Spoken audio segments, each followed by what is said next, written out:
Selamat pagi bagi kita semua. Selamat menikmati hari yang baru, hari yang diberikan Tuhan kepada kita semua. Hari ini tanggal 10 Mei 2020, kita akan beribadah seperti biasa melalui live streaming Facebook dan Instagram. Kita akan dengarkan warta jemaat minggu ini. Pimpinan jemaat mengucapkan selamat hari Minggu dan selamat beribadah kepada kita semua. Yang kedua, mengenai persembahan. Selama masa pandemi Corona, persembahan masing-masing keluarga dalam ibadah di rumah, persembahan ucapan syukur, persembahan persepuluhan, harap dikumpulkan dalam sebuah amplop dan diserahkan kepada bendahara gereja setiap akhir bulan. Yang ketiga, pimpinan jemaat, majelis dan seluruh jemaat juga mengucapkan selamat ulang tahun kepada jemaat yang berulang tahun pada minggu ini, yaitu Saudara Lydia Situmorang. Hari ini 10 Mei, tepat berulang tahun. Yang kedua, kepada Ibu Evi Ruslan, tanggal 12 Mei. Kepada Bapak Chuntiong, tanggal 13 Mei. Dan kepada Ibu Metavia, tanggal 15 Mei. Selamat ulang tahun kami ucapkan kepada nama-nama yang sudah disebutkan. Dan kemudian kita akan lanjutkan dalam ibadah kita. Bapak Ibu semua saudara jemaat Tuhan, mari kita mengambil waktu untuk bersaat teduh dalam hadirat Tuhan. Kita bersaat teduh.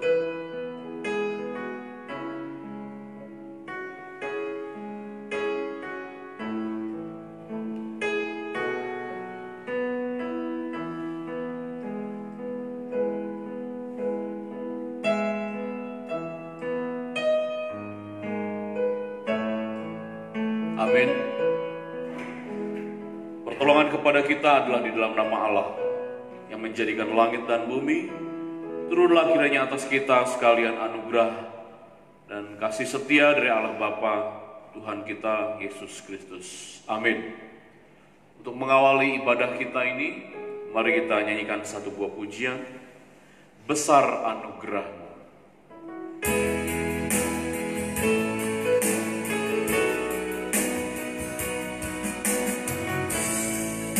Kita nyanyikan lagu ini bersama-sama, saudara. Sebab kita ada saat ini sebagaimana kita ada, semua karena anugerah Tuhan. Ku ada sebagaimana ku ada. Ku ada sebagaimana ku ada. Berdiri menghadap tahta-Mu Bapa. Semua karena anugerah-Mu yang telah selamatkanku. Ku hidup dalam segala kelimpahan, dalam segala kelimpahan. Ku layak untuk melayani Tuhan. Semua karena anugerah-Mu tercurah bagiku. Besar anugerah-Mu Tuhan, besar anugerah-Mu, berlimpah kasih-Mu. Semakin hari semakin bertambah besar anugerah-Mu. Mari kita nyanyikan satu kali lagi. Ku ada sebagaimana ku ada. Ku ada sebagaimana ku ada. Berdiri menghadap tahta-Mu Bapa. Semua karena anugerah Tuhan. Karena anugerah-Mu yang telah selamatkanku. Ku hidup dalam segala kelimpahan, dalam segala kelimpahan. layak untuk melayani Tuhan. Semua karena anugerah-Mu tercurah bagiku. Besar anugerah-Mu Tuhan, besar anugerah-Mu, berlimpah kasih-Mu, makasih-Mu. Semakin hari semakin bertambah besar anugerah-Mu. Katakan bersama, besar anugerah-Mu, anugerah-Mu,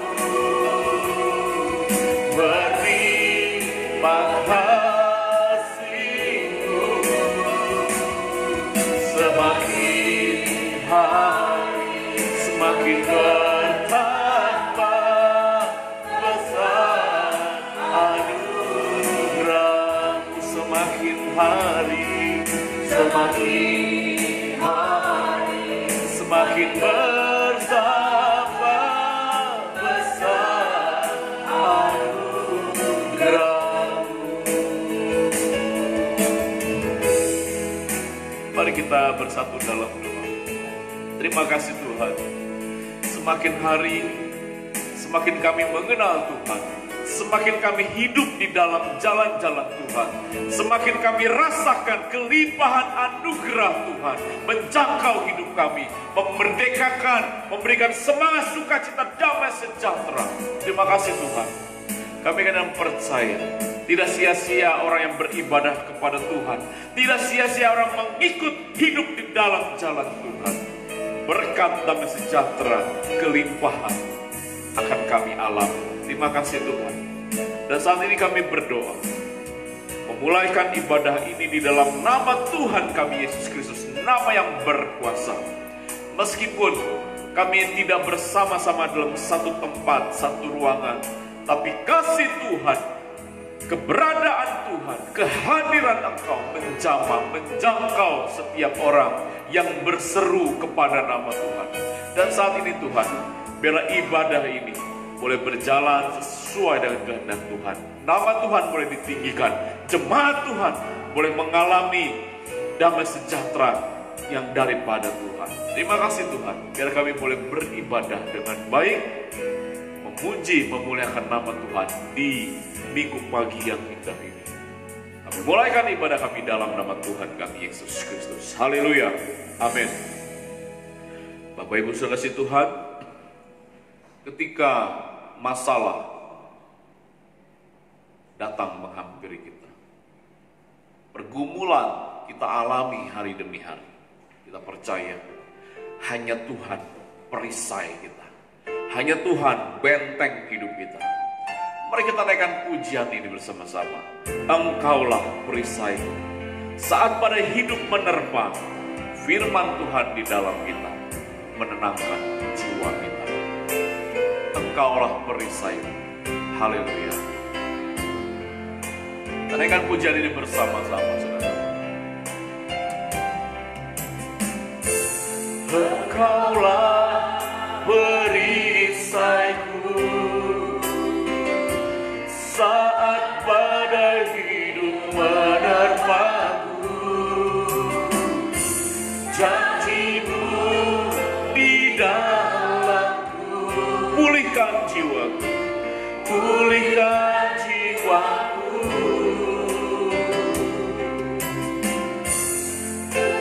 Ku kan berdiri di tengah badai dengan kekuatan yang Kau berikan sampai kapanpun dengan bertahan, karena Yesus selalu menopang. Ku kan bertahan dalam tekanan dengan kekuatan yang Kau berikan sampai kapanpun.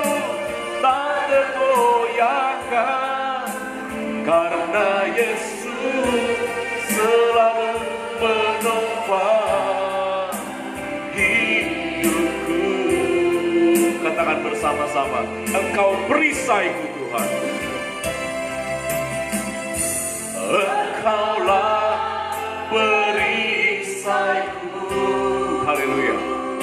Saat badai hidup menerpaku, janji-Mu Tuhan, janji-Mu di dalamku, pulihkan jiwaku. Engkaulah perisaiku. Sekali lagi, Engkaulah perisaiku. Saat badai hidup menerpaku, firman-Mu di dalam, firman-Mu di dalamku, pulihkan jiwaku, ku kan berdiri. Haleluya. Amin. Di tengah badai dengan kekuatan yang Kau berikan, sampai kapanpun ku kan bertahan, karena Yesus selalu menopang. Ku kan bertahan dalam tekanan dengan kekuatan yang Kau berikan, sampai kapanpun tak tergoyahkan, karena Yesus selalu menopang hidupku. Saudara, sambil menyiapkan untuk mendengar firman Tuhan hari ini, sambil kita siap untuk menerima taburan firman Tuhan, kita naikkan lagu ini satu kali lagi. Engkau perisaiku saat badai hidup menerpaku, firman-Mu di dalam. Engkaulah perisaiku. Haleluya Yesus. Saat badai hidup menerpaku, firman-Mu di dalamku, pulihkan jiwaku. Jiwaku, ku kan berdiri di tengah badai dengan kekuatan yang Kau berikan, sampai kapanpun ku kan bertahan, karena Yesus selalu menopang. Ku kan bertahan, amin, dalam tekanan dengan kekuatan yang Kau berikan, sampai kapanpun tak tergoyahkan, karena Yesus selalu menopang hidupku.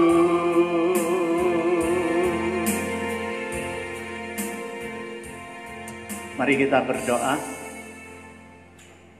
Bapa di surga, kami mau bersyukur kepada-Mu Tuhan.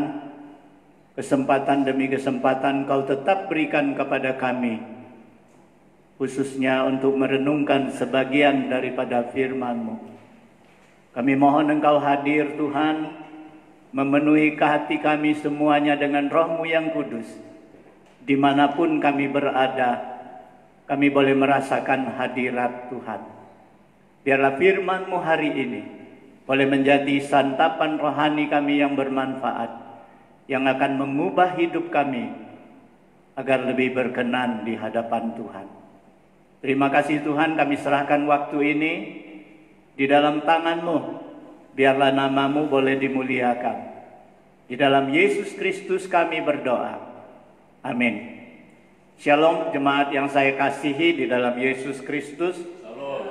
Kembali kita boleh berjumpa di dalam ibadah kita, walaupun kita harus ibadah masing-masing di rumah. Firman Tuhan yang akan kita renungkan pada pagi hari ini sesuai dengan Almanak GMI adalah terdapat di dalam Yohanes pasal 14 ayat 1 hingga ayat ke-14. Yohanes pasal 14 ayat 1 hingga ayat ke-14. Saya akan membacakannya untuk saudara sekalian. Janganlah gelisah hatimu, percayalah kepada Allah, percayalah juga kepadaku. Di rumah Bapakku banyak tempat tinggal. Jika tidak demikian, tentu aku mengatakannya kepadamu. Sebab aku pergi ke situ untuk menyediakan tempat bagimu. Dan apabila aku telah pergi ke situ dan telah menyediakan tempat bagimu, aku akan datang kembali dan membawa kamu ke tempatku, supaya di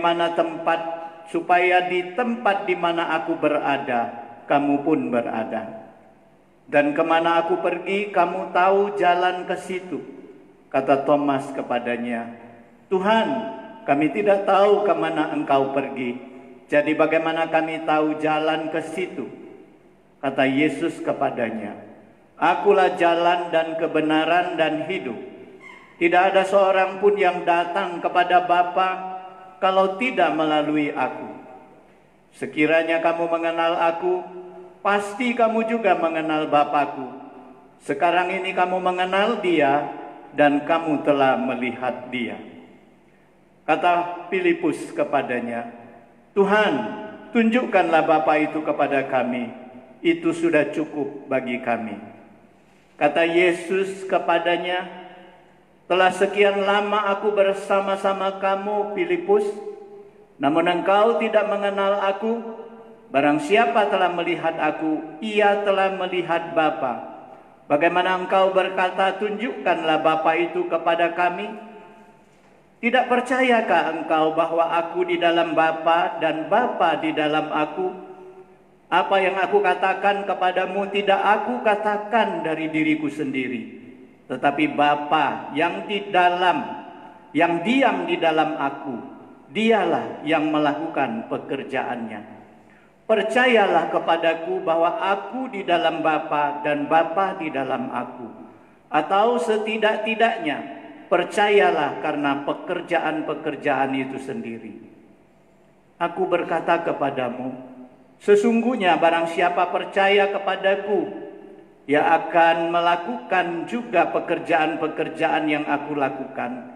Bahkan pekerjaan-pekerjaan yang lebih besar daripada itu. Sebab aku pergi kepada Bapa. Dan apa juga yang kamu minta dalam namaku, aku akan melakukannya, supaya Bapa dipermuliakan di dalam Anak. Jika kamu meminta sesuatu kepadaku dalam namaku, aku akan melakukannya. Demikianlah pembacaan kita pada pagi hari ini. Jemaat yang saya kasihi di dalam Yesus Kristus, firman Tuhan yang kita baca di dalam perikop kita hari ini diawali dengan perkataan, janganlah gelisah hatimu. Perkataan ini adalah diucapkan Yesus kepada murid-muridnya. Sebenarnya apa sih yang membuat hati murid-murid menjadi gelisah? Ada beberapa alasan yang diutarakan oleh para penafsir Alkitab. Di antaranya, mereka mengatakan, ketika Yesus berkata kepada Petrus, bahwa sebelum ayam berkokok engkau 3 kali menyangkal aku. Kemudian Yesus juga berkata kepada murid-muridnya, bahwa salah satu di antara kamu akan menyerahkan aku. Dan Yesus dengan jelas menunjukkan bahwa itu adalah Yudas Iskariot. Nah saudara sekalian, dapat kita bayangkan, baik Petrus maupun Yudas adalah orang-orang yang penting di dalam rombongan Yesus. Rombongan murid-murid. Mereka berpikir bagaimana jadinya kalau orang-orang penting ini satu menyangkal, satu mengkhianati dan menyerahkan Yesus. Bagaimana dengan mereka? Nah saudara sekalian, mereka berpikir karena mereka tidak tahu. Saudara sekalian, mereka juga berpikir bagaimana nasib mereka di kemudian hari. Kalau Yesus yang selama ini menjadi andalan mereka, segera akan meninggalkan mereka. Nah, saudara sekalian, ada satu hal yang sangat pasti, saudara sekalian. Ketika Yesus berkata kepada murid-muridnya yang tertulis di dalam Yohanes pasal 13 ayat 33. Hai anak-anakku, hanya seketika saja lagi aku ada bersama-sama kamu. Kamu akan mencari aku, dan seperti yang telah aku katakan kepada orang Yahudi, ke tempat aku pergi tidak mungkin kamu datang. Demikianlah pula aku menyatakan sekarang kepada kamu. Nah, saudara sekalian, sebenarnya inilah alasan yang paling besar. Inilah alasan yang paling utama kenapa murid-murid menjadi gelisah. Karena mereka berpikir tidak lama lagi Yesus yang mereka andalkan akan meninggalkan mereka ke suatu tempat yang mereka tidak dapat menyusulnya. Nah, saudara sekalian, Yesus melihat kegelisahan murid-muridnya. Dan Yesus tidak ingin murid-muridnya berlarut-larut di dalam kegelisahan. Oleh sebab itu Yesus menjelaskan kepada murid-muridnya dengan tujuan untuk menguatkan hati mereka kembali. Yesus berkata kepada murid-muridnya, jangan gelisah hatimu. Tetapi Yesus lanjutkan, percayalah kepada Allah dan percayalah juga kepadaku. Yesus akan menunjukkan kepada mereka penyebab utama kenapa mereka jadi gelisah adalah karena mereka tidak percaya kepada Yesus, kepada misi Yesus, kepada apa yang pernah Yesus jelaskan dan katakan kepada mereka, dan mereka tidak mengerti bagaimana rencana Allah di dalam diri Yesus. Nah, saudara sekalian, betapa sering kegelisahan melanda hidup kita.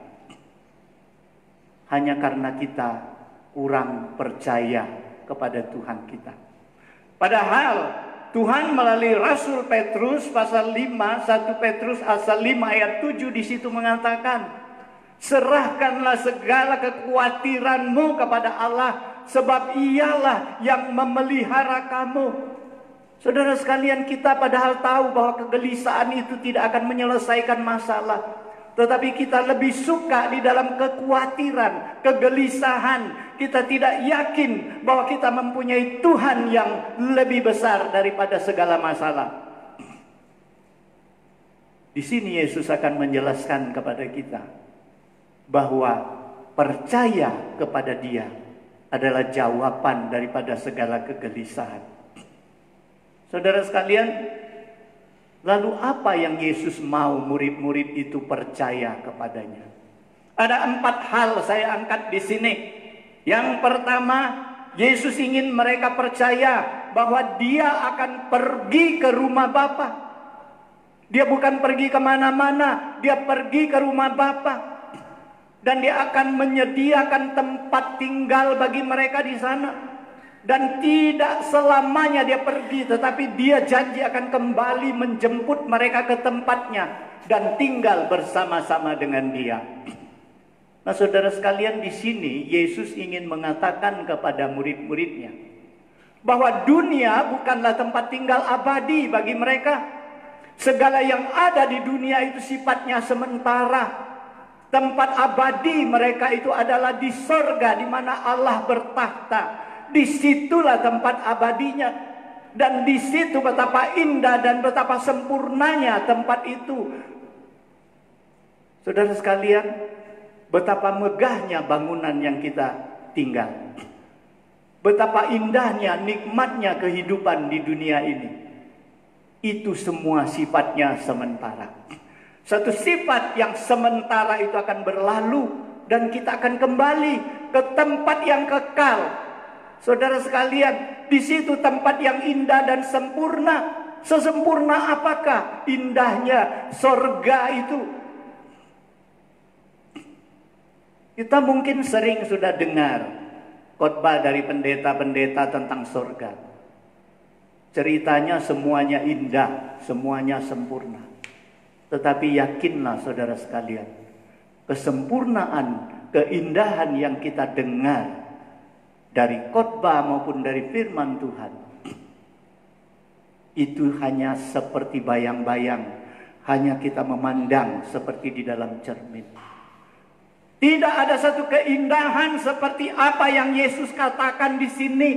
Seindah apa sorga itu? Yesus katakan, aku akan kembali menjemput kamu ke tempatku. Ke tempatku berarti ke tempat tinggal Allah. Satu. Kedua, Yesus katakan, di mana aku berada, kamu pun berada. Bayangkan, adakah keindahan yang melebihi itu? Kita tinggal di rumah Tuhan dan kita hidup bersama-sama dengan Tuhan. Itulah satu keindahan yang tidak terbandingkan dengan keindahan-keindahan yang pernah kita dengar. Nah, saudara sekalian, itulah sebabnya kenapa Yesus katakan, jangan engkau kumpulkan harta di bumi. Karena di bumi ada ngengat, ada karat, ada pencuri. Kumpulkanlah hartamu di sorga. Di situ tidak ada ngengat, tidak ada karat, tidak ada pencuri. Dan Rasul Paulus juga di dalam Kolose pasal 3 ayat 2 dan 3 mengatakan, karena itu kalau kamu dibangkitkan bersama Kristus, carilah perkara yang di atas, di mana Kristus ada duduk di sebelah kanan Allah.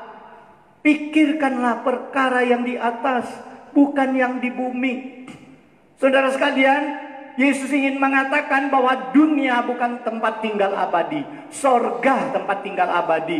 Oleh sebab itu, jangan pusatkan pikiran kita, tenaga kita, jangan habiskan hidup kita hanya untuk hal-hal yang sementara. Tetapi pikirkan hal-hal yang kekal. Pandang matamu, cari hal yang di atas, dan pikirkan perkara yang di atas. Jangan seperti perumpamaan Yesus akan orang kaya yang bodoh itu. Dia hanya menyediakan tempat lumbung-lumbung bagi panen-panennya, tetapi dia lupa menyediakan tempat abadinya di sorga. Saudara sekalian, Yesus janji dia akan datang. Saudara sekalian, apa yang akan kita lakukan?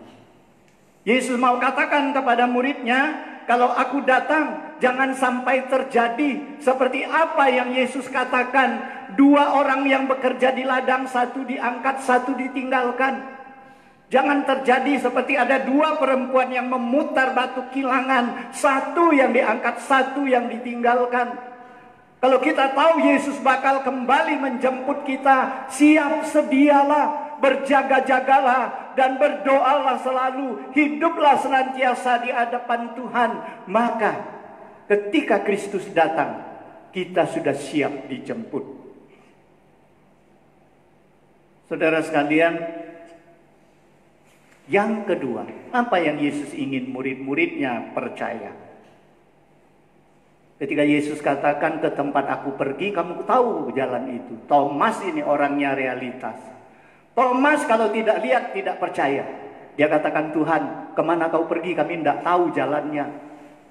Bagaimana kami tahu jalannya? Mana jalannya? Nggak kelihatan.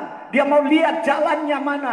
Kalau kau katakan kau kembali kepada Bapa, kami tahu jalannya. Jalannya di mana? Saudara sekalian, Yesus menjawab Thomas, katanya, akulah jalan, kebenaran, dan hidup. Tidak ada seorang pun bisa sampai, atau tidak ada seorang pun bisa datang kepada Bapa kecuali melalui aku. Saudara sekalian, di sini Yesus mau mengatakan kepada Thomas dan kepada murid-muridnya bahwa dia adalah satu-satunya jalan menuju ke sorga. Dia bukan salah satu jalan. Karena kita tahu setiap agama, setiap kepercayaan mengklaim bahwa mereka masing-masing mempunyai jalan menuju ke sorga. Tetapi Yesus mau katakan di sini, akulah satu-satunya jalan, bukan salah satu jalan. Tidak ada jalan lain orang bisa sampai kepada Bapa. Dan aku bukan petunjuk jalan, tetapi aku adalah jalan itu sendiri. Dan Yesus juga katakan, aku adalah kebenaran. Tidak ada seorang bisa dibenarkan kecuali di dalam aku. Saudara sekalian, aku bukan pengajar kebenaran. Aku adalah kebenaran itu sendiri. Bila kamu ada di dalam kebenaran itu, maka kamu akan dibenarkan. Kemudian Yesus katakan, aku adalah hidup. Saudara sekalian, Yesus mau katakan, aku adalah sumber hidup itu. Barang siapa yang ada di dalam aku, dia akan menerima hidup yang kekal. Jadi saudara sekalian, ketika Yesus katakan aku adalah jalan, kebenaran, dan hidup, Yesus mau katakan ada siapa yang percaya kepadanya. Barang siapa yang percaya kepadanya, dia sudah ada di jalan yang benar menuju ke Bapa, dan dia akan dibenarkan oleh kebenaran Kristus, dan dia akan diberikan kehidupan kekal dari sumber kehidupan itu sendiri. Nah, saudara sekalian, Yesus ada jalan, kebenaran, dan hidup. Inilah yang Yesus mau murid-murid percaya kepadanya. Kita lihat bagaimana kemudian hari murid-murid itu meyakini perkataan Yesus ini. Kita dapat membaca di dalam Kisah Rasul pasal 24 ayat 12, di mana Petrus bersaksi di depan Mahkamah Agung, ya, di depan Mahkamah Agama. Di dalam sidang itu Petrus menyaksikannya dengan tegas. Petrus mengatakan, dan keselamatan tidak ada di dalam siapapun juga selain di dalam Dia. Sebab di bawah kolong langit ini tidak ada nama lain yang diberikan kepada manusia yang olehnya kita dapat diselamatkan. Inilah kepercayaan para rasul, para murid Yesus setelah mereka diteguhkan oleh Yesus. Hal yang ketiga, apa yang Yesus ingin murid percaya kepadanya? Yesus ingin murid-murid itu percaya bahwa dirinya adalah gambar dari Allah itu. Oleh sebab itu ketika Filipus berkata kepada Yesus, tunjukkanlah Bapa itu kepada kami, maka itu sudah cukup bagi kami. Yesus katakan apa? Hai Filipus, sekian lama aku sudah tinggal bersama kamu. Belum kenalkah engkau kepada aku? Barang siapa yang melihat aku, dia melihat Bapa. Barang siapa yang mengenal aku, dia mengenal Bapa. Tidak percayakah engkau bahwa aku ada di dalam Bapa dan Bapa di dalam aku? Apa yang aku katakan, apa yang aku kerjakan, bukan hanya aku yang katakan dan aku kerjakan, tetapi Bapakku yang mengatakan dan mengerjakannya juga. Saudara sekalian, ketika saya mempersiapkan khotbah sampai di sini, saya tiba-tiba merenungkan, bukankah manusia juga punya gambar Allah? Bukankah ketika Adam dan Hawa diciptakan, Tuhan mengatakan, mari kita menciptakan manusia sesuai dengan gambar dan rupa kita. Sekalipun gambar itu sudah dirusak oleh dosa, tetapi gambar itu dipulihkan oleh penebusan Yesus di salib. Gambar itu dipulihkan ketika Yesus bangkit kembali. Oleh sebab itu Rasul Paulus di dalam 2 Korintus pasal 3 ayat 18 bagian B mengatakan, dan karena kemuliaan itu datangnya dari Tuhan yang adalah Roh, maka kita diubah menjadi serupa dengan gambarnya dan dalam kemuliaan yang semakin besar. Nah saudara sekalian, kalau kita yang merupakan gambar Allah, apakah kehidupan kita mencerminkan Allah? Kalau rupa dan gambar Kristus itu merupakan gambar kita, apakah perkataan kita, perbuatan kita juga mencerminkan Kristus? Saudara sekalian, itu sebabnya Yesus katakan, Apa yang aku katakan kepadamu, Filipus, kalaupun engkau tidak percaya itu, kau lihatlah apa yang aku perbuat. Saudara sekalian, Yesus tidak hanya mengatakan, akulah gambar daripada Allah. Kalau kamu melihat aku, kamu melihat Allah. Kamu mengenal aku, kamu mengenal Allah. Bukan hanya perkataan yang Yesus ucapkan, tetapi Yesus katakan, kalau itu tidak cukup bagimu, lihatlah perbuatan-perbuatan yang sudah aku lakukan. Saudara sekalian, mungkin kita mudah mengatakan kita gambar Allah, kita adalah gambar Allah. Tetapi tidak cukup. Apakah kita sudah lakukan di dalam perbuatan kita yang mencerminkan diri kita adalah gambar Allah? Oleh sebab itu Rasul Paulus mengingatkan kepada kita. Di dalam 2 Korintus pasal 3 ayat 3 Paulus mengatakan bahwa kamu adalah suratan Kristus. Kamu adalah surat Kristus yang dibaca oleh banyak orang, yang dibaca oleh malaikat, yang dibaca oleh manusia. Saudara sekalian, di dalam 2 Korintus pasal 2 ayat 15 Paulus juga mengatakan, kamu adalah bau harum dari Kristus yang tercium oleh siapapun. Di antara orang yang hidup, di antara orang yang harus binasa, kamu adalah harum, bau harum dari Kristus. Nah saudara sekalian, kalau kita mengaku kita gambar Allah, sudahkah kita layak? Sudahkah kita mencerminkan Kristus itu sendiri? Yang keempat, Yesus ingin murid-muridnya percaya bahwa mereka mampu melakukan perkara-perkara yang besar. Saudara sekalian, Yesus mengatakan kepada murid-muridnya, sementara aku pergi kepada Bapa, kamu yang kutinggalkan harus mengerjakan pekerjaan-pekerjaan yang aku lakukan. Bahkan pekerjaan-pekerjaan yang lebih besar daripada apa yang aku lakukan. Inilah mandat yang Yesus berikan kepada murid-muridnya. Dan Yesus tahu melakukan itu mereka butuh kuasa. Saudara sekalian, kita bayangkan, mungkinkah ada manusia, bahkan murid-murid Yesus, mungkinkah mereka melakukan perkara yang lebih besar daripada Yesus? Adakah manusia dapat melakukan lebih hebat daripada Yesus?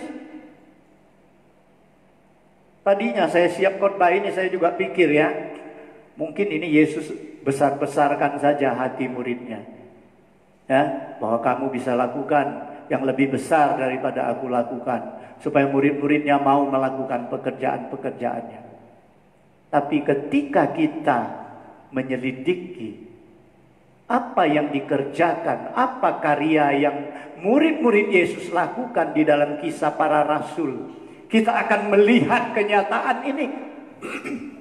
Ketika Roh Kudus memenuhi murid-murid, Petrus berkhotbah, sekali khotbah 3.000 orang bertobat dan dibaptis. Saudara sekalian, zamannya Yesus tidak pernah Yesus khotbah 3.000 orang bertobat dan dibaptis. Bukankah itu lebih besar dari apa yang Yesus lakukan? Kita tahu seumur hidup Yesus, selama 3,5 tahun Yesus menginjili, Yesus hanya menginjili di seputar Palestina. Tetapi di dalam kisah Rasul kita dapat melihat Injil mulai meluas ke seluruh pelosok dunia. Bukankah ini lebih besar dari apa yang dilakukan oleh Yesus? Kita juga melihat kalau Yesus melakukan mujizat-mujizat, bukankah murid-murid juga melakukan mujizat, bahkan membangkitkan orang yang mati? Nah saudara sekalian, kalau demikian apakah berarti murid-murid itu memang lebih hebat dari Yesus? Tidak saudara sekalian.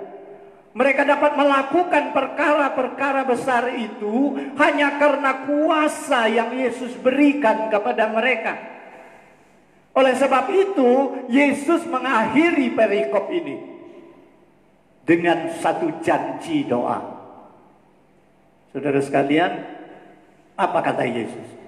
Dan apa juga yang kamu minta di dalam namaku, aku akan melakukannya, supaya Bapa dimuliakan di dalam Anak. Saudara sekalian, ketika menyiapkan ayat ini saya agak ragu-ragu juga ya. Saya pikir kalau bisa dilewatkan saja ayat-ayat ini. Karena apa? Ayat doa ini memang susah dijelaskan. Mudah dijelaskan, tapi susah untuk memenuhi keinginan semua orang. Ya. Susah memuaskan hati semua orang. Karena masalah doa ini sangat kompleks. Karena setiap orang punya pengalaman di dalam doanya. Dan Yesus di dalam ayat ini seolah mengatakan, aku akan melakukan apa saja yang kamu minta di dalam namaku. Kenyataannya banyak yang kita minta di dalam nama Yesus. Kita akhiri doa kita, tapi kita tidak dikabulkan. Makanya sulit menjelaskan sampai semua orang menjadi puas. Tetapi saya mohon Tuhan memberikan saya hikmat dan akal budi, pencerahan daripada Roh Kudus. Dan hari ini saya akan menjelaskan, sekalipun tidak memuaskan setiap orang, tetapi minimal saya harap bisa menambah pengetahuan kita tentang doa. Saudara sekalian, saya sudah katakan dari awal tadi bahwa janji doa ini adalah Yesus berikan khusus kepada muridnya yang sudah diberikan mandat melakukan perkara yang besar. Yesus tahu melakukan perkara besar itu membutuhkan kuasa daripada Tuhan. Dan Yesus katakan, mintalah di dalam namaku, aku akan lakukan. Di dalam namaku aku akan lakukan. Dengan tujuan apa? Aku lakukan, aku kabulkan doamu adalah untuk kemuliaan Bapakku yang di sorga. Supaya Bapakku dimuliakan di dalam Anak. Jadi Yesus mengabulkan doa, seharusnya dia dapat kemuliaan. Tetapi Yesus katakan, aku lakukan itu adalah untuk kemuliaan Bapa di dalam namaku. Ingat enggak ketika Lazarus mau dibangkitkan? Yesus sebenarnya tidak perlu doa kepada Bapa. Dia bisa perintahkan batu itu digeser, Lazarus boleh keluar. Tetapi apa yang Yesus doakan? Yesus katakan, Bapa, aku mohon kepadamu, nyatakan, aku berdoa supaya orang tahu bahwa Engkau selalu dengar aku. Baru dia bangkitkan Lazarus. Dia mau katakan kepada semua orang bahwa dia bisa bangkitkan Lazarus ini adalah Tuhan yang mengizinkan doanya. Jadi saudara sekalian, Yesus punya hati untuk memuliakan Bapa melalui segala apa yang dia katakan, apa yang dia perbuat, yang seharusnya dia dapat kemuliaan itu. Saudara sekalian, Yesus mau murid-muridnya ketika melakukan perkara-perkara yang besar, mereka mempunyai motivasi bukan untuk kemuliaan dirinya, tetapi untuk kemuliaan Bapanya yang di sorga. Dan permohonan yang seperti itu di dalam nama Yesus, Yesus akan kabulkan. Saudara sekalian, banyak contoh dalam Alkitab kuasa yang dihasilkan daripada doa.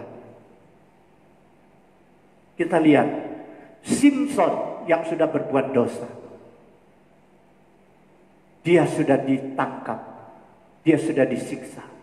Pada akhirnya ketika dia diarak di dalam satu ruangan, lapangan, ketika dia di situ ingin dihina, ketika nama Allah akan dicemarkan di situ, dia berdoa untuk terakhir kali kepada Allah. Dia bilang, Bapa, berikan aku kekuatan yang terakhir supaya aku boleh mati bersama-sama dengan orang Filistin ini.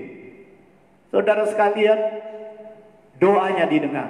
Dengan kedua tangannya dia mematahkan kedua pilar yang besar di dalam istana itu, sehingga mematikan ribuan orang Filistin di sana.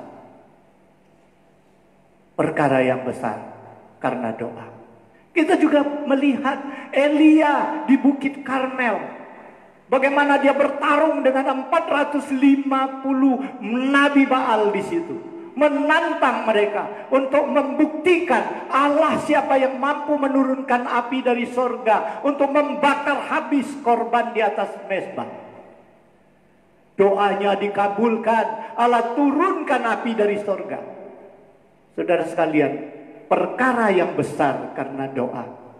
Kita juga melihat di perjanjian baru ketika Petrus ditangkap, dipenjarakan, jemaat berkumpul dan berdoa. Jemaat memohon kepada Tuhan agar membebaskan Petrus. Allah mengutus malaikat.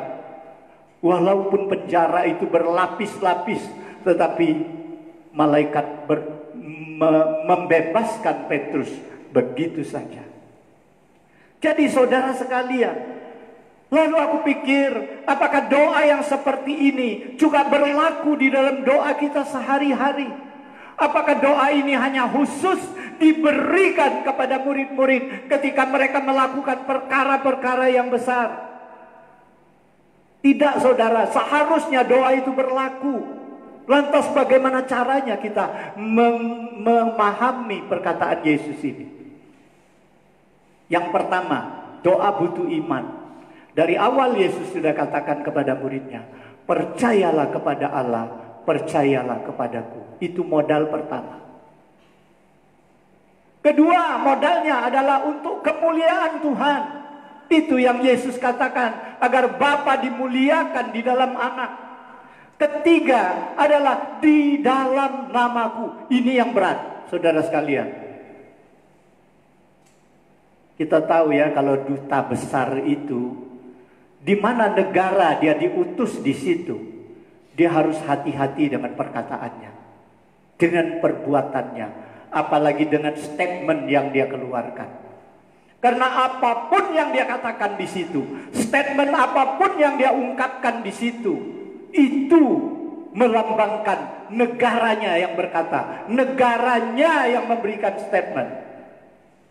Tidak sembarang loh, ya. Oleh sebab itu, di dalam hal-hal yang penting, ketika akan memberikan satu statement, duta besar itu harus berkoordinasi dengan negaranya. Karena apa yang dia keluarkan nanti di negara orang, itu sama dengan negaranya yang keluarkan. Itu pendirian negaranya. Nah, saudara sekalian, kalau Yesus katakan, doamu atas namaku, pantas enggak kalau kita memohon doa menatasnamakan Yesus? Ketika kita berdoa di dalam nama Yesus, berarti apa yang kita doakan sama dengan doa Yesus kepada Bapa. Jadi kita bayangkan isi doa kita itu apa pantas kita mengatasnamakan Yesus? Karena yang kita doakan sama dengan Yesus doakan kepada Bapa. Kalau itu Yesus doakan kepada Bapa, kita dapat bayangkan, Bapa pasti kabulkan. Karena apa? Yang doa itu anaknya sendiri. Mungkin kita protes ya. Kita protes. Doa Yesus pernah nggak didengar oleh Bapa? Pernah. Ya. Di Taman Getsemani, Yesus pernah katakan, Bapa, lalukanlah cawan ini daripadaku kalau mungkin. Tapi akhirnya Yesus naik ke salib. Ini dalih mereka. Tetapi ingat, ketika Yesus doakan kemauannya, Yesus tetap utamakan kehendak Bapanya. Yesus katakan apa? Jangan kehendakku, tetapi kehendakmu jadilah. Yang pertama. Yang kedua, orang katakan, kalau memang Yesus itu doanya pasti didengar Bapanya, kenapa dia disalib? Dia katakan, Eloi, Eloi, dia berseru, Eloi, Eloi, lama sabatani, Allahku, Bapakku, kenapa kau tinggalkan aku? Berarti doanya tidak didengar Bapaknya.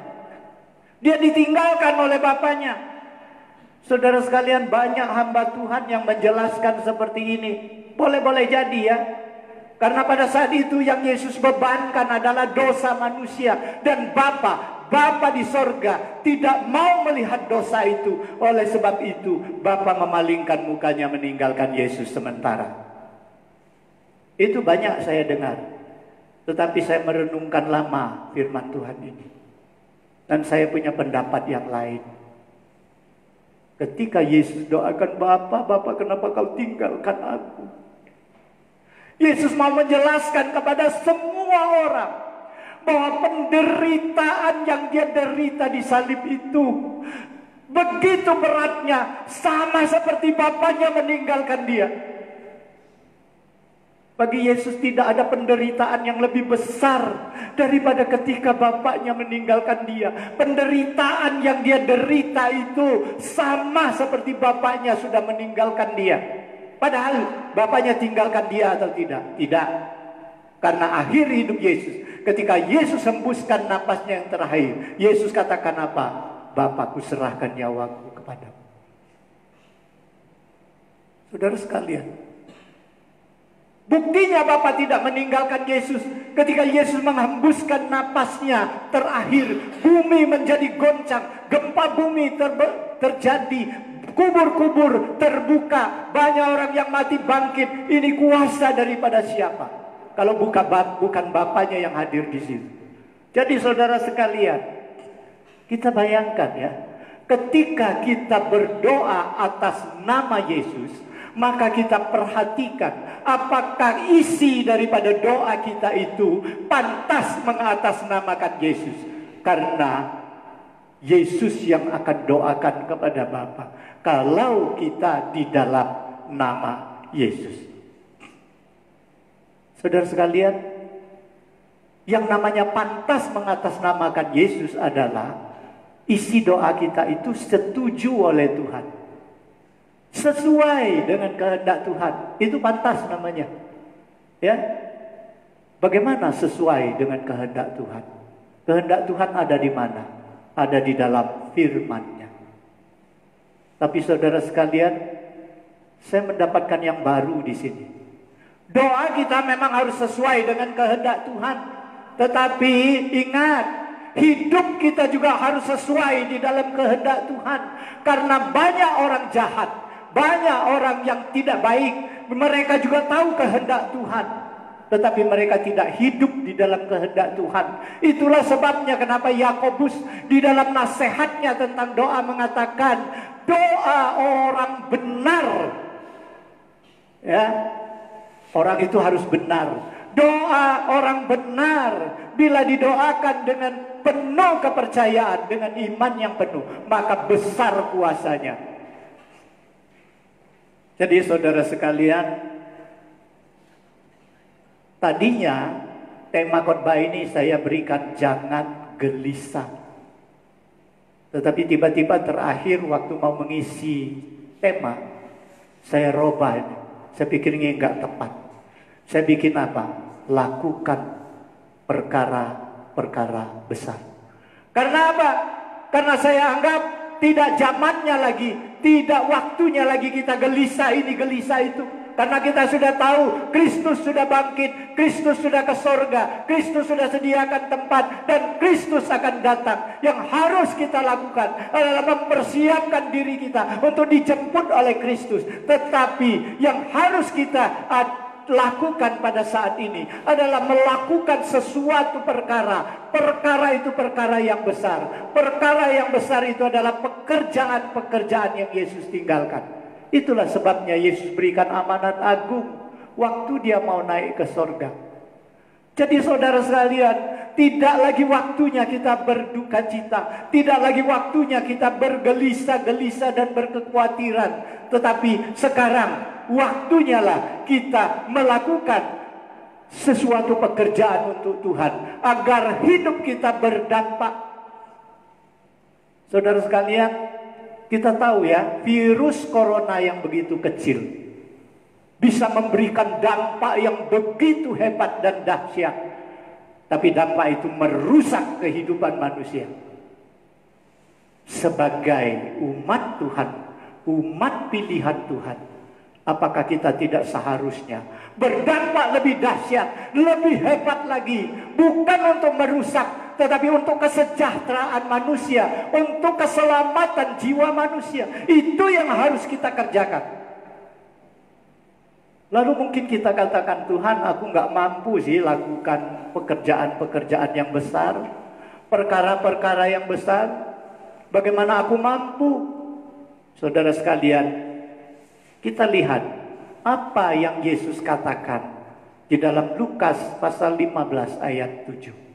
Yesus katakan, demikian juga akan ada sukacita di sorga karena satu orang berdosa yang bertobat, lebih daripada sukacita karena 99 orang benar yang tidak memerlukan pertobatan. Jadi saudara sekalian, perkara yang besar bukan berbicara tentang kapasitas pekerjaan. Perkara yang besar berbicara pekerjaan apa yang besar. Apakah pekerjaan dunia yang sifatnya sementara, yang merupakan kebutuhan hidup kita setiap hari, atau pekerjaan yang bersifat kekal yang akan kita siapkan untuk kekekalan. Jadi saudara sekalian, ingat, satu orang bertobat, sukacita di sorga begitu besar, lebih daripada 99 orang benar yang tidak perlu bertobat. Jadi saudara sekalian, kalau hari ini tema menyerukan kepada kita lakukan perkara besar, berarti mari kita lakukan pekerjaan-pekerjaan Tuhan. Kita berusaha memenangkan jiwa bagi Tuhan. Semoga firman Tuhan memberikan kita kekuatan untuk boleh mampu melakukan perkara-perkara yang besar bagi Tuhan. Kita berdoa. Bapa di sorga, kami mau bersyukur kepadamu Tuhan. Kami mohon firman-Mu, walaupun sudah berlalu tetapi Roh-Mu tetap bekerja, memberikan kami kekuatan, memberi kami iman yang teguh kepada Tuhan, memberikan kami keyakinan bahwa kami mampu melakukan perkara yang besar. Bapa di sorga, agar semua kami boleh menjadi anak-anak-Mu yang dapat berkarya bagi Tuhan. Terutama Tuhan pada masa-masa merajalelanya virus corona. Biar hati kami tetap ada padamu. Biar kami mencari pekerjaan untuk memuliakan nama Tuhan. Di tengah-tengah kami terkurung di rumah, biarlah kami juga berkarya bagi Tuhan. Kami juga doakan Tuhan, karena begitu besar kebaikan-Mu, dan apa yang kami persembahkan di persembahan kami Tuhan, biarlah itu berkenan di hadapan Tuhan. Sekalipun itu tidak cukup untuk membalas anugerah Tuhan yang begitu besar kepada kami. Dan ajarkan kami Tuhan, agar kami mau memberikan yang lebih baik kepada-Mu, memberikan diri kami, hidup kami kepada-Mu. Kami juga doakan Tuhan untuk semua kehidupan pergumulan jemaat. Engkau tahu Tuhan apa yang dibutuhkan oleh jemaat-Mu, apa yang masih mereka gumulkan, apa yang mereka harapkan. Tuhan, Engkau yang baik. Biarlah Tuhan Engkau memberikan apa yang kami butuhkan. Apa yang kami butuhkan itu semoga dapat memuliakan nama Tuhan. Kami doakan jemaat yang sakit Tuhan, siapapun dia, Engkau jamah dia Tuhan. Engkau berikan kesembuhan Tuhan. Engkau sertai mereka, menghibur mereka, memberikan kekuatan kepada mereka. Kami juga doakan jemaat kami Tuhan, mereka yang dalam pergumulan masa depan mereka, pendidikan mereka. Kami mohon juga Engkau sendiri menyiapkan jalan pasangan hidup mereka. Kami juga mohon Tuhan Engkau menyiapkannya yang seiman. Kami doakan juga pos pelayanan kami Wonorejo. Kami berdoakan juga untuk perguruan kecil kami Metodis 5. Kami serahkan semua program gereja. Kami mohon Tuhan, apapun yang direncanakan, biarlah itu boleh terlaksana sesuai dengan kehendak-Mu. Kami juga doakan Tuhan, rencana konta yang akan diadakan di bulan Agustus akhir. Apakah kegiatan ini, konvensi ini harus dilakukan? Biarlah Engkau memberikan kebijakan, hikmat kepada pemimpin-pemimpin di Metodis ini, agar mereka boleh menentukan kebijakan yang sesuai dengan kehendak Tuhan, sesuai dengan situasi dan kondisi yang dibutuhkan, agar kehendak-Mu yang jadi. Bapa di sorga, kami serahkan seluruh jemaat, kehidupan kami di dalam tangan-Mu, baik itu usaha, pekerjaan yang tentu mengalami banyak hambatan, banyak rintangan, banyak gangguan. Di dalam ekonomi kami juga mungkin mengalami kesulitan-kesulitan. Kami mohon Engkau Tuhan menolong, memberikan jalan keluar, agar di dalam kekurangan kami tetap boleh bersyukur kepada Tuhan karena anugerah-Mu yang cukup bagi kami. Kami juga doakan pemerintah kami Tuhan, agar diberi hikmat akal budi untuk boleh menangani masa-masa sulit ini dengan bijak dan tepat, agar rakyat yang terdampak oleh virus corona ini akan boleh tertolong. Dan akhirnya kami mohon Tuhan, Engkau yang belas kasihan, Engkau yang maha kuasa, segeralah Tuhan, Engkau lalukan virus ini, Engkau lalukan masa krisis ini bagi dunia ini. Terima kasih Tuhan, itulah kerinduan kami. Dan kami doakan ini semuanya hanya di dalam nama anak-Mu Yesus Kristus Tuhan kami. Amin.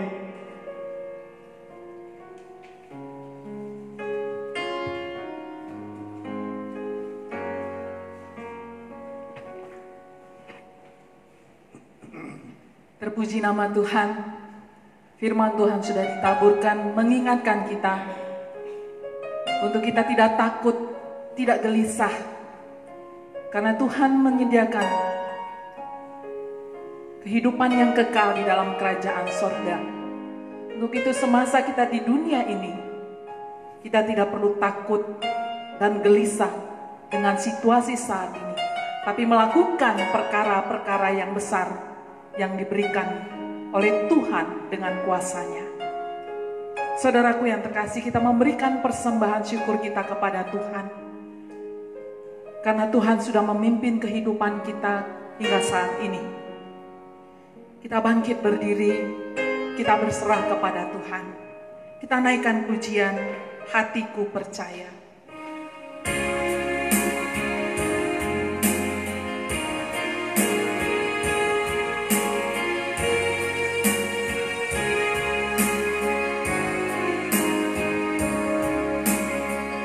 Saat ku tak melihat jalan-Mu, saat ku tak melihat jalan-Mu, saat ku tak mengerti rencana-Mu, namun tetap ku pegang janji-Mu.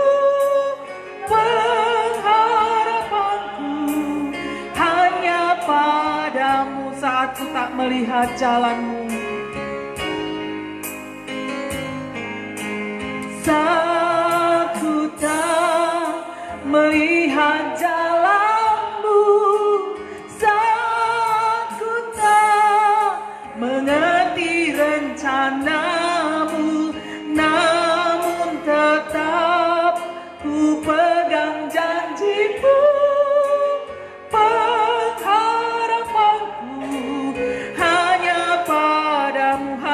Percaya Tuhan, hatiku percaya. percaya, hatiku percaya, hatiku percaya, hatiku percaya, selalu ku percaya, hatiku percaya Tuhan, hatiku percaya, hatiku percaya, hatiku percaya,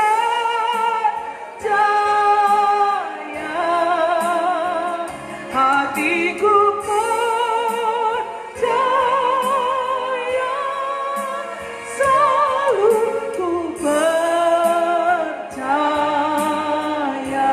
Saudaraku, biarlah setiap waktu, setiap saat kita percaya akan Tuhan. Kebenaran firman Tuhan sudah kita dengarkan. Kebenaran firman Tuhan juga mau kita kerjakan untuk melakukan perkara-perkara yang besar.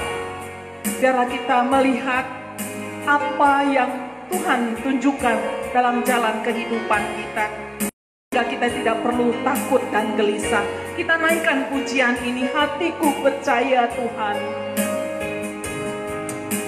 Saat ku tak melihat jalanmu, saat ku tak mengerti rencanamu, namun tetap ku pegang janjimu. Pengharapanku hanya padamu, hatiku percaya, hatiku percaya, hatiku percaya Tuhan, percaya, hatiku percaya, selalu ku percaya, selalu ku percaya.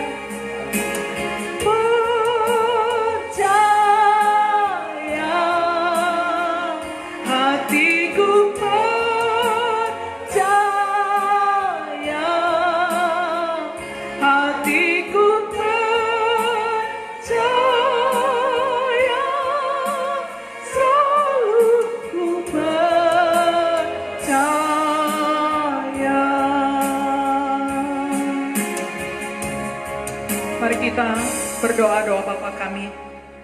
Bapa kami yang di surga, dikuduskanlah namamu, datanglah kerajaanmu, jadilah kehendakmu di bumi seperti di surga. Berikanlah kami pada hari ini makanan kami yang secukupnya, dan ampunilah kami akan kesalahan kami, seperti kami juga mengampuni orang yang bersalah kepada kami. Dan janganlah membawa kami dalam pencobaan, tetapi lepaskanlah kami daripada yang jahat. Karena Engkaulah yang punya kerajaan dan kuasa dan kemuliaan sampai selama-lamanya. Amin. Kepada Allah beri puji.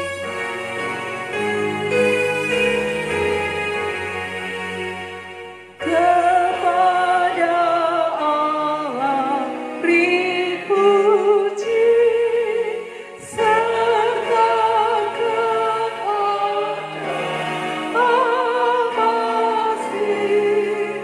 Roh Kudus muliakan,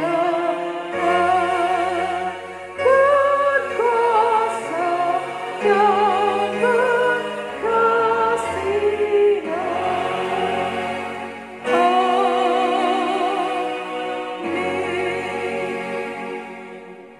Jemaat Tuhan, hiduplah di dalam damai sejahtera Tuhan dan terimalah berkat yang daripada Tuhan.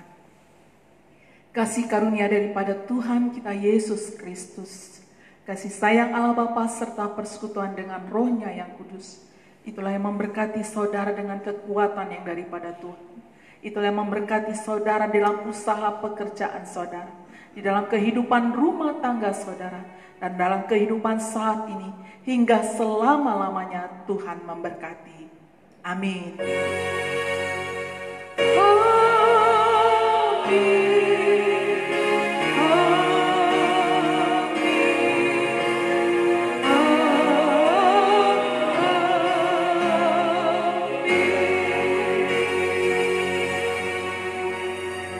jemaat dipersilakan duduk, kita berdoa syukur dalam teduh kita.